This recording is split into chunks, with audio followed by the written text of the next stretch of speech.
नमस्कार मित्रांनो, जय महाराष्ट्र। महाराष्ट्राच्या राजकारणातून सर्वात मोठी आणि महत्त्वाची बातमी समोर येत आहे। उपसभापती नीलम गोऱ्हे यांच्या विरोधात अविश्वासाचा प्रस्ताव, विधान परिषदेचे उपसभापती पद धोक्यात।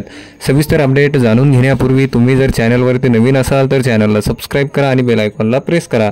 मागील काही दिवसांपासून महायुतीमधील दिग्गज नेते अडचणीत सापडले आहेत। आमदार धनंजय मुंडे, मंत्री जयकुमार गोरे यांच्यानंतर आता विधान परिषदेच्या उपसभापती नीलम गोऱ्हे संकटात सापडल्या असल्याची चर्चा आहे। आज महाविकास आघाडीकडून विधिमंडळ सचिवाकडे नीलम गोऱ्हे यांच्या विरोधात अविश्वासाचा प्रस्ताव दाखल करण्यात आला आहे। सभागृहाचा विश्वास गमावल्याने महाविकास आघाडीने गोऱ्हे यांच्या विरोधात हा निर्णय घेतला आहे। काही दिवसापूर्वी नीलम गोऱ्हे यांनी ठाकरे गटावर मोठा आरोप केला होता, ज्यामुळे त्या चर्चेच्या केंद्रस्थानी आल्या होत्या। अशातच आता विरोधकांनी त्यांच्यावरती अविश्वासाचा प्रस्ताव दाखल केला आहे।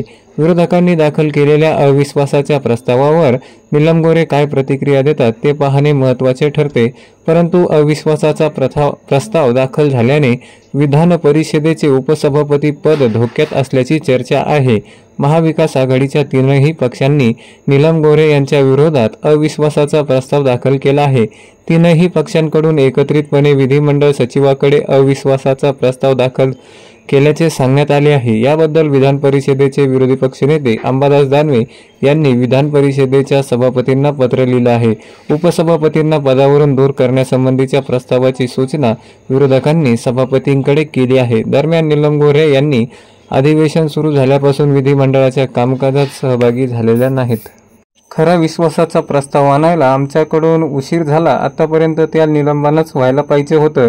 अविश्वासाचा प्रस्ताव आणल्यानंतर या अधिवेशनातच त्याबाबत चर्चा होणं अपेक्षित आहे। कुणीही असो, ज्याने एखाद्या नियमाचा आणि कायद्याचा भंग केला असेल, अविश्वासाचा ठराव ज्या कारणासाठी आणला ते कारण तुमच्या समोर येतील, पण पक्षांतर हाही एक विषय आहे। यापूर्वीच हा ठराव मांडला पाहिजे होता, असं उद्धव ठाकरे यावेळी बोलले आहेत।